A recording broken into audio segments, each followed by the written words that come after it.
Alhamdulillah dan katsiran mubarakan asyhadu an la ilaha illallah wahdahu la syarika lah wa asyhadu anna Muhammadan abduhu wa rasuluhu la nabiyya ba'dah. Allahumma shalli ala Muhammad wa ala ali Muhammad. Bapak Ibu numpang nyender ya. Alhamdulillah segala puji hanya milik Allah dan puji-pujian hanya miliknya, salawat bagi Rasulnya. Alhamdulillah Bapak Ibu kita sudah masuk ke malam berapa? Ibu-ibu biasanya ingat ini malam ke malam ke-11. Bapak Ibu yang dimuliakan oleh Allah, minggu lalu saya sudah sampaikan. Yang pertama bahwa bulan Ramadan disebut juga oleh para ulama sebagai syahrul ilm, bulan menuntut atau banyaknya ilmu di bulan ini. Bulan Ramadan ini Bapak Ibu dari mulai subuh sampai mau tidur itu yang namanya kajian di TV banyak sekali.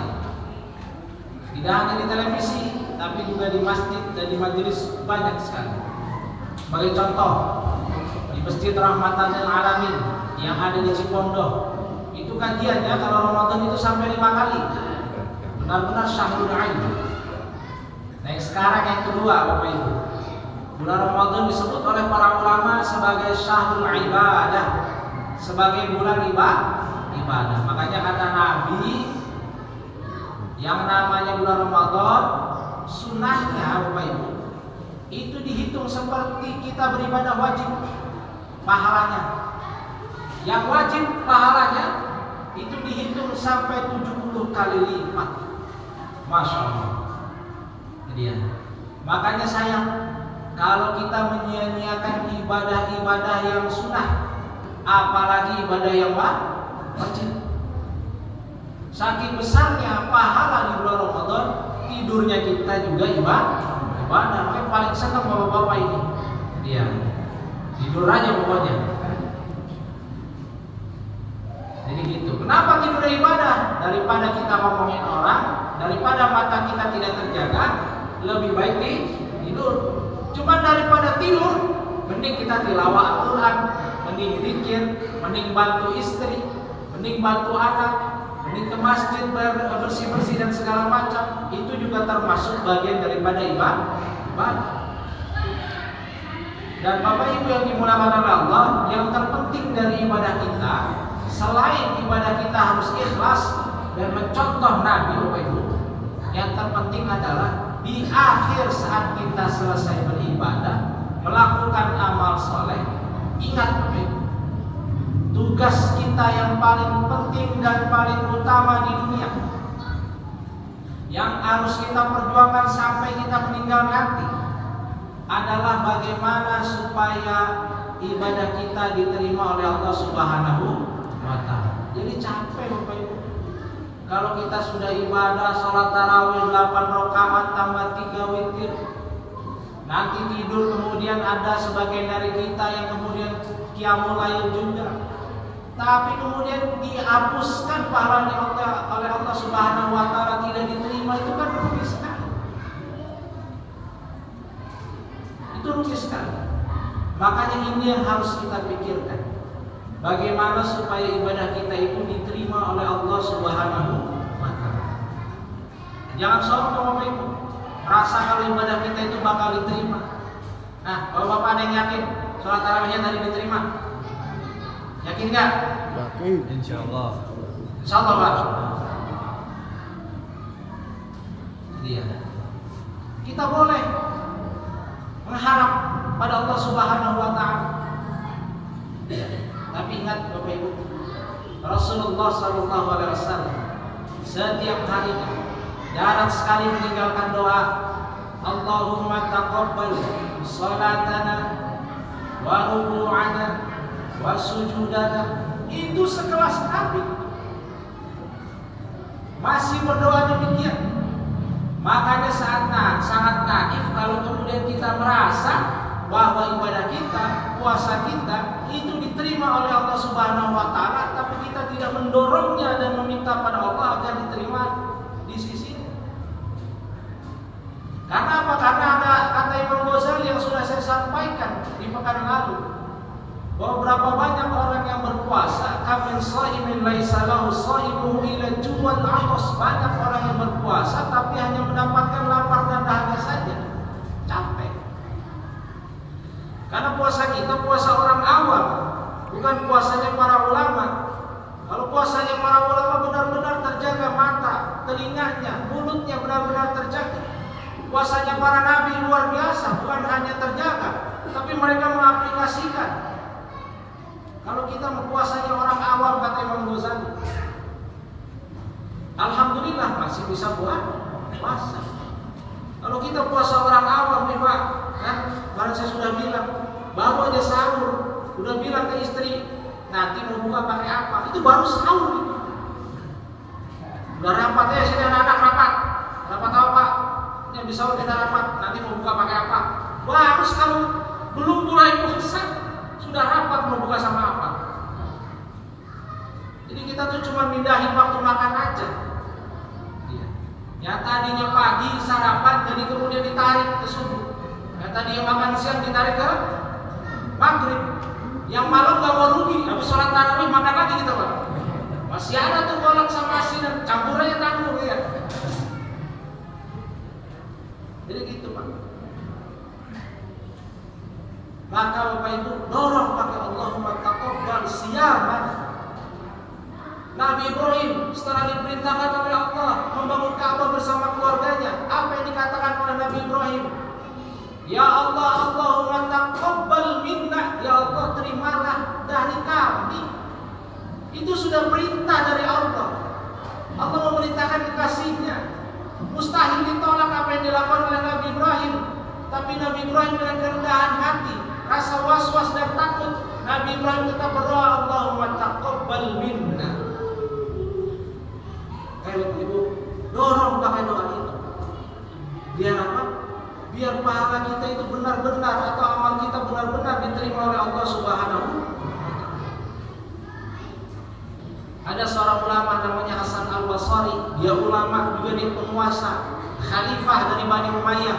Dia bilang, hai saudara-saudaraku, kalau engkau tahu saja atau Jibril datang kepadaku memberitahu kepadaku satu amal yang diterima oleh Allah Subhanahu wa taala, aku serahkan seluruh kekayaan yang aku miliki. Tapi Allah tidak memberikan bocoran pada kita amal mana yang diterima oleh Allah Subhanahu wa taala. Jadi rasa was-was, rasa khawatir amal kita tidak diterima itu baik, sehingga kita berusaha agar Allah menerima seluruh amal kita dengan didorong dengan doa Allahumma taqabbal minna. Tapi para ulama bilang Bapak Ibu, ada ciri-ciri orang yang amalannya diterima oleh Allah Subhanahu wa taala. Cirinya satu, dia semangat menunaikan amalan tersebut. Zaman Nabi ada orang miskin sekali sahabatnya. Kalau dia sholat berjamaah, dia pakai gamis, istrinya tidak berbusana. Kalau istrinya pergi ke pasar, suaminya tidak menutup auratnya. Miskin diadukan pada Nabi, ya Nabi, seorang miskin bosan. Bisa nggak doakan saya kaya? Jangan, ente nggak sanggup. Besok datang lagi, ya Nabi, saya pengen kaya. Jangan, ente nggak sanggup. Tuh Bapak Ibu, hati-hati. Gak semua saat kita minta ya Allah saya pengen kaya, gak semua kemudian dikabulkan, karena Allah tahu saat kita kaya boleh jadi kita nanti semena-mena. Iya. Datang ketiga kali sampai Rasul mengatakan, ya Allah ini sudah 3 kali datang sesuai dengan permintaan hamba ini ya Allah. Tiba-tiba kaya, kami lihat tadi cuma 2, jadi 1 bukit, 2 bukit, 3 bukit. Mulai jarang Pak, mulai jarang datang taklim, mulai jarang datang sholat berjamaah, mulai jarang ketemu Nabi. Kata Nabi, kemana ini fulan bin fulan? Tidak ada Nabi, sibuk dengan perniagaan. Datang waktunya, diminta zakatnya. Kata dia, nanti saya antarkan sendiri. Waktunya sudah lewat, datang kepada Nabi, ditolak sama Nabi, waktunya sudah lewat. Nabi meninggal dunia, menyesal sekali. Diganti oleh Abu Bakar, datang orang tadi, membawa kemudian banyak ratusan kambing. Sampai tanah Madinah bergetar. Diserahkan oleh Abu Bakar, ini zakatku. Kata Abu Bakar, aku itu tidak ada apa-apanya sama Nabi. Orang yang paling soleh, yang tidak ada dosa, yang sempurna saja tidak menerima, apalagi saya yang banyak dosa. Sana pulang bawa lagi. Nangis Pak. meninggal, ganti dengan umat pun sama melakukan hal tersebut. Makanya Bapak Ibu, salah satu ciri orang yang amalnya diterima, semakin hari dia semakin cepat memenuhi panggilan Allah Subhanahu wa taala. Ada seruan azan, cepat-cepat. Yang bapak-bapaknya datang ke masjid, yang ibu-ibunya segera berbenah, salat di rumah. Ada panggilan taklim, semangat. Ada panggilan kemudian sedekah. Saya tidak mampu dengan harta, saya mampu dengan tenaga. Saya tidak mampu dengan tenaga, saya hanya menyampaikan saja kepada yang lain. Saya tidak mampu menyampaikan, minimal di hati saya tidak menyinyirnya. Nah, itu luar biasa.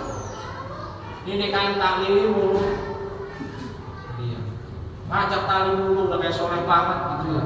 Itu minimal kita nggak nyinyir, udah selesai.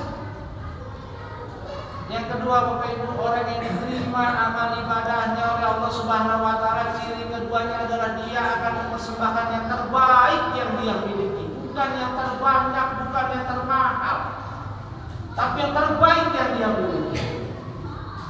Salat Ibu, datang tarawih, datang berjamaah, bukan hanya yang terbaik, bukan yang paling mahal, yang paling bagus, terbaik,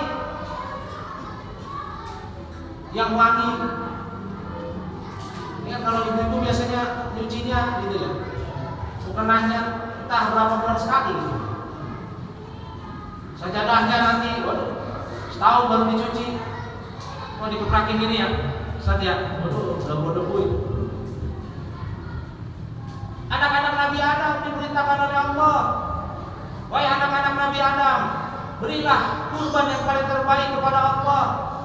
Ada Qabil, ada Habil, kembar dua-duanya. Qabil bekerja sebagai seorang petani, Habil sebagai peternak. Qabil diperintahkan oleh Allah Subhanahu wa taala untuk menyerahkan hasil jerih payahnya. Dia serahkan sayur-sayur yang rusak.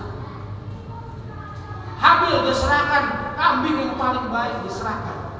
Zaman dulu kalau amal solehnya diterima, itu langsung kilat datang, langsung diambil itu. Tapi apa yang terjadi? Sayur yang diserahkan atau yang dipersembahkan oleh Qabil tidak diterima oleh Allah Subhanahu wa taala. Kambing yang terbaik yang diserahkan oleh Habil itu diterima oleh Allah Subhanahu wa taala. Jadi Bapak Ibu, hari ini kita tidak bisa melihat amal kita diterima atau tidak, tapi kita bisa melihat saat kota kencang ini datang, saat Pak DKM bilang ini kas masjid tinggal 100.000, siap 2.000, gak apa-apa, yang penting cepat. Siap 10.000, yang penting cepat. Ya mohon maaf nih, AC sudah rusak nih, udah gak dingin, imamnya aja keringetan lagi gitu ya. Iya, udah ngos-ngosan nih. Oh iya, segera mereka. Yang sampai rumah Allah itu tidak lebih nyaman dibandingkan rumah kita. Betul Pak? Betul. Jadi Bapak Ibu, ingat syahrul Ramadan, syahrul ibadah. Ayo kita semangat beribadah, juga semangat meminta Allah agar ibadah kita minimal ada yang diterima oleh Allah Subhanahu wa taala. Maksimalnya semua ibadah kita diterima oleh Allah Subhanahu wa taala. Alhamdulillah itu. Fala takuna minal karim. Assalamualaikum warahmatullahi wabarakatuh. Waalaikumsalam.